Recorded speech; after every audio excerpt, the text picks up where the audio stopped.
طرف عمر صاحب شیخ آدب علی کے پاس آتے ہیں اور دروازے کے پاس کھڑے ہو کر کہتے ہیں میرے ارادے پاک ہیں۔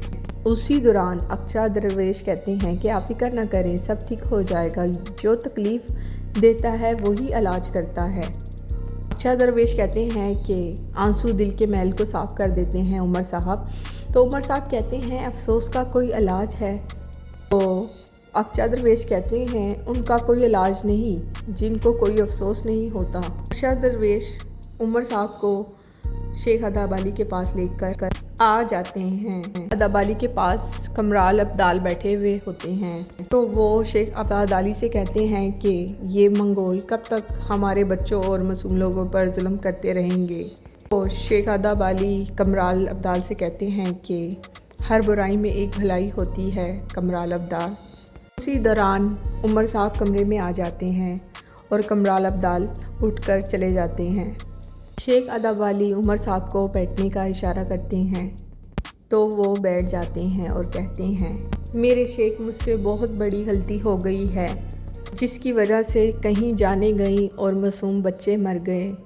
اب میں عثمان صاحب کی کوئی مدد نہیں کر سکتا اور نہ ہی ان سے نظریں ملا سکتا ہوں۔ تو شیخ آدب علی کہتے ہیں سب سے مشکل کام ہے کہ اپنی غلطی کا اعتراف کرنا، اپنی غلطی سے بہت بڑا سبق سیکھنا۔ آپ پیچھے نہیں ہٹ سکتے۔ تو عمر صاحب کہتے ہیں کہ شیخ آدب علی اب آپ ہی بتائیں کہ میں اب کیا کر سکتا ہوں، میں اپنی ہی نظروں میں گر گیا ہوں۔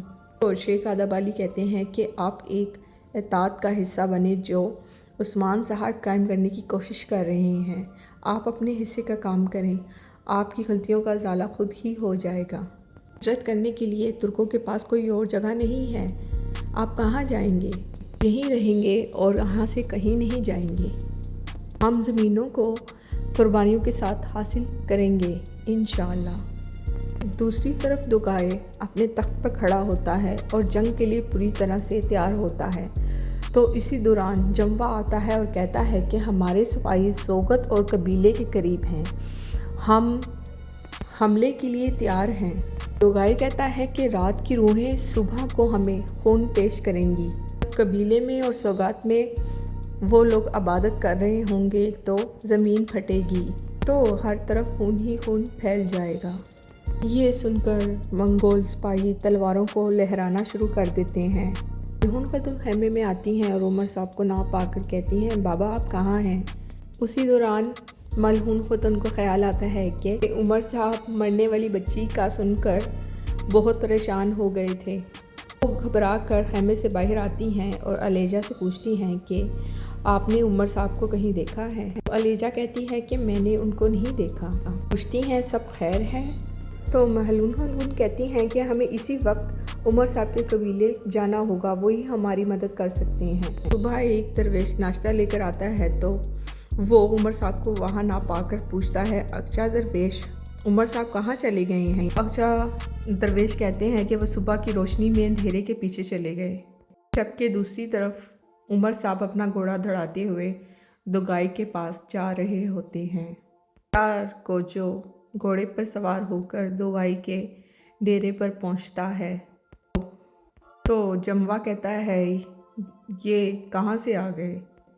دوگائی کہتا ہے کہ اگر یہ کام کو بگاڑنے آیا ہے تو اس پر کالی روحوں کی لعنت ہو۔ یار گوجو آتا ہے تو سارے سپاہی گھٹنوں کے بل جھک جاتے ہیں۔ تو یار گوجو دوگائی سے کہتا ہے کہ خون کے رنگ نے تمہارے چہرے پر لکیریں کھینچ دی ہیں اور مجھے یہ جاننے کی بڑی بے چینی ہے کہ کارا دوگائے آخر کہاں جا رہا ہے۔ تو دوگائی کہتا ہے کہ حلف پورا کرنے کا دن آ گیا ہے، عثمان نے معاہدے کو توڑ دیا ہے اور عمر صاحب نے مجھ پر حملہ کیا ہے۔ مجھے میری کالی روحوں کی قسم ہے کہ میں عثمان کے قبیلے پر حملہ کروں گا۔ اور یار گوجو کہتا ہے کہ مجھے سب پتہ ہے۔ اور یار گوجو کہتا ہے کہ تم نے ان سے بدلہ لے لیا ہے عمر صاحب کے قبیلے پر حملہ کر کر۔ تو دوگائی کہتا ہے کہ میرے جنگجو کے دانتوں پر بھیڑیوں کا خون لگا ہوا ہے اور یہ شرف انہوں نے کے ہاتھوں سے لیا ہے۔ یار گوجو جنگجو کو دیکھتا ہے اور کہتا ہے کہ ان کو روکو، حملہ نہیں ہوگا۔ اور گیہاتو کی اطاعت سارے سمندروں کو سیراب کرنے کے لیے کافی ہے۔ ہمیں بس سونا چاہیے اور تم نے عمر کو اس کی حد دکھا دی، یہ کافی ہے۔ اگر تم نے اس سے زیادہ اور کچھ کیا تو یہ بغاوت ہوگی۔ یارگوجو کہتا ہے کہ ہم نے تمہیں ان سرحدوں پر حکم کی تعمیل کرنے کے لیے بھیجا ہے، اب تمہیں میری حکم کی تعمیل کرنی ہوگی۔ تو دوگائی کہتا ہے کہ آپ کو یہ سب کیسے معلوم ہوا؟ تو یارگوجو کہتا ہے کہ میری آنکھیں تمہاری تلوار سے تیز ہیں۔ تو دوگائی کہتا ہے کہ اگر ہم نے عمر کو سزا دی ہے تو عثمان اور بھی طاقتور ہو جائے گا۔ ہم ایسا نہیں ہونے دے سکتے یارگوجو، اور ہم سلطان کے وصول کرنے کی خاطر۔ تو یارگوجو دوگائی کی بات کاٹ کر کہتا ہے اب بس بہت ہو گیا، میں گیہاتو کا خاص گورنر ہوں، تمہیں میری حکم کی تعمیل کرنی ہی ہوگی۔ یہ سن کر دوگائی کے سپاہی تلواریں نکال لیتے ہیں۔ دوگائی ان کو منع کرتا ہے اور یارگوجو سے کہتا ہے میرا ہدف انتظار کر سکتا ہے، مگر یقین مانو کہ عثمان میری خاموشی کی وجہ سے بہت طاقتور ہو جائے گا، اور اس دن تم یہ سب کی قیمت چکاؤ گے۔ یہ سن کر یارگوجو مسکرا اٹھتا ہے اور کہتا ہے کہ تب کی تب دیکھی جائے گی، ابھی میں بڑے لمبے سفر سے آیا ہوں، میرے لیے کچھ کھانے کو لاؤ۔ اور دوگائی جموا کو اشارہ کرتا ہے تو وہ چلا جاتا ہے۔ بالا شیخ ادابالی سے ملنے جا رہی ہوتی ہے اور گونچا کو کہتی ہے کہ قبیلے کا خیال رکھنا۔ تبھی وہ دیکھتی ہے کہ ملعون خاتون آ رہی ہیں، تو وہ کہتی ہیں سب خیر ہوگی۔ ملعون خاتون گھوڑے سے اترتی ہیں تو بالا سے پوچھتی ہیں کہ عثمان کہاں ہیں؟ تو بالا کہتی ہیں کہ عثمان قبیلے میں نہیں ہیں۔ تو بالا کہتی ہے کہ آپ کافی پریشان لگ رہی ہیں، مسئلہ کیا ہے، آپ مجھے بتا سکتی ہیں؟ تو ملعون خاتون کہتی ہیں کہ عثمان صاحب کے علاوہ کوئی بھی میری مدد نہیں کر سکتا، میں ان کو ہی بتاؤں گی۔ ملعون خاتون کہتی ہیں اجازت چاہتی ہوں۔ گھوڑے کے پاس پہنچ کے ملعون خاتون لیجا سے کہتی ہے کہ عثمان صاحب قبیلے میں نہیں ہیں۔ تو لیجا کہتی ہے کہ اب کیا ہوگا ملعون خاتون؟ تو ملعون خاتون کہتی ہے کہ ہمیں قبیلے واپس جانا پڑے گا، کیونکہ حملے کے بعد ہم قبیلے کو اکیلا نہیں چھوڑ سکتے، چلو چلتے ہیں۔ اور وہ گھوڑے پر سوار ہو کر چلی جاتی ہیں۔ ان کے جانے کے بعد بالا بھی کہتی ہے کہ میں جا رہی ہوں، اور وہ شیخ ادابالی کے پاس چلی جاتی ہیں۔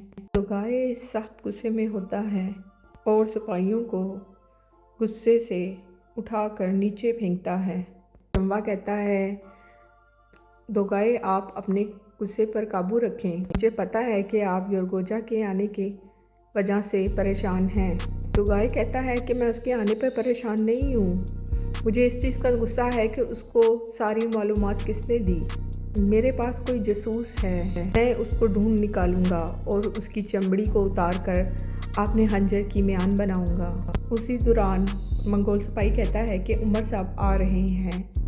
عمر صاحب دوگائی کے پاس پہنچتے ہیں تو منگول ان سے ان کے سارے ہتھیار لے لیتے ہیں۔ عمر صاحب دوگائی کے پاس کھڑے ہوتے ہیں تو دوگائی مسکرا کر کہتا ہے کارا دوگائی سے سامنا کرنے کی ہمت تم میں کہاں سے آئی عمر صاحب؟ عمر صاحب کہتے ہیں کہ تم کافی عرصے سے میرے پیچھے ہو، اب میں تم سے اپنا حساب پورا کرنے آیا ہوں۔ اگر یہ جان لو کہ حملے میں عثمان کہیں بھی ملوث نہیں تھا۔ دوگائی کہتا ہے کہ تم اپنی موت کے پاس آئے ہو، تمہاری بہادری ایک حماقت ثابت ہوگی۔ اور دوگائی ایک منگول سے کہتا ہے کہ ان کو ان کی تلوار دے دو۔ بالا آنکھوں میں آنسو لیے شیخ ادابالی کے پاس پہنچتی ہے۔ شیخ ادابالی ہاتھ سے مٹی کے برتن بنا رہے ہوتے ہیں۔ وہ بالا کو دیکھتے ہیں تو کہتے ہیں کہ شکر ہے اس خدا کا کہ انہوں نے مجھے میری خوبصورت بیٹی کا چہرہ دکھایا۔ بالا کہتی ہے بابا کیا کوئی حکیم اپنے مریض کو یہ کہے گا؟ تو شیخ ادابالی کہتے ہیں کہ نہیں، وہ یہ کہے گا کہ ایک پریشان حال اپنا علاج تلاش کرنے آیا ہے۔ تو بالا کہتی ہے کہ بابا کیا میری پریشانی کا کوئی علاج ہے؟ شیخ ادابالی کہتے ہیں کہ کیا عثمان نے آپ سے یہ نہیں کہا تھا کہ اگر آپ نہیں چاہیں گی تو یہ نہیں ہوگا؟ تو بالا سر ہلا کر کہتی ہیں ہاں۔ شیخ ادابالی کہتے ہیں کہ پھر بھی آپ راضی ہو گئی اور اپنی ذاتی خوشیوں کے بجائے عثمان اور قبیلے کی بھلائی کا خیال رکھا۔ اللہ آپ کی اس قربانی کو رد نہیں کرے گا۔ بالا رونے لگتی ہے اور بالا کے آنسو پانی کے پیالے میں گرنے لگتے ہیں۔ اور شیخ ادابالی کہتے ہیں کیا آپ کو اماں سارا کی قربانی یاد ہے؟ تو بالا کہتی ہے کہ ہاں مجھے یاد ہے بابا۔ تو شیخ ادابالی کہتے ہیں کہ اماں سارا نے حضرت ابراہیم علیہ السلام کو اپنا نسل جاری کرنے کے لیے دوسری شادی کا کہا۔ کیا ہوا؟ بدلے میں اللہ نے ان کو ایک خوبصورت اور ذہین بیٹے سے نوازا۔ اماں سارا کو امید نہیں تھی کیونکہ وہ بہت بوڑھی تھی۔ وہ شیخ ادابالی کہتے ہیں کہ آپ نے انتظار کیا، اب مزید انتظار کرو۔ اس میں کوئی شک نہیں ہے کہ اللہ ہماری ساری دعاؤں کو قبول کرتا ہے۔ یہ سن کر بالا شیخ ادابالی کے ہاتھ کا بوسہ لیتی ہیں۔ کیا بابا اللہ تعالیٰ مجھے اولاد دیں گے؟ کیا میں اپنے بچوں کو گود میں اٹھا کر گلے لگا سکوں گی؟ شیخ ادابالی کہتے ہیں اس میں کوئی شک نہیں ہے کہ اللہ ہماری ساری دعاؤں کو قبول کرے گا۔ یہ سن کر بالا ہزاروں قطرے رونے لگتی ہیں اور ان کے آنسو پانی کے پیالے میں گرنے لگتے ہیں۔ دوسری طرف عمر صاحب اپنی تلوار اٹھا لیتے ہیں تو دگائی کہتا ہے کہ تم اپنی تلوار سے مجھ پر وار کرو مگر میں تمہاری تلوار سے تمہیں ختم کروں گا۔ یہ کہہ کر منگول سپاہی دگائی دگائی کا نعرہ لگانے لگتے ہیں۔ عمر صاحب دگائی پر وار کرتے ہیں تو وہ خود کو وار سے بچا لیتا ہے۔ اب پھر دگائی پر حملہ کرتے ہیں اور اسی دوران دگائی عمر صاحب کی گردن پر تلوار رکھ دیتا ہے۔ اس کے بعد دگائی عمر صاحب کو کونی مار کر نیچے گرا دیتا ہے۔ یہ دیکھ کر دگائی کے سپاہی نعرہ لگاتے ہیں دگائی دگائی دگائی۔ دگائی تلوار کو پکڑ کے کہتا ہے کہ اب تمہاری بیٹی تمہاری قبر پر بھی نہیں آ سکے گی اور تمہاری لاش کو یہاں کے بھیڑیے کھائیں گے۔ اس دوران دگائی عمر صاحب کو مارنے لگتا ہے اور اپنی تلوار کو دونوں ہاتھوں سے پکڑتا ہے اور عمر صاحب کو مارنے لگتا ہے۔ اسی وقت ایک تیر آ کر دگائی کی تلوار پر لگتا ہے تو دگائی گھبرا کر پیچھے ہٹ جاتا ہے۔ اماں کہتا ہے کہ دگائی کی حفاظت کرو۔ اسی دوران دگائی دیکھتا ہے کہ عثمان عمر صاحب کو بچانے کے لیے آ جاتا ہے۔ آئی ہوپ آپ کو یہ ویڈیو پسند آئی ہوگی۔ نیکسٹ ایپیسوڈ کے لیے پھر سے حاضر ہوں گی۔ اللہ حافظ۔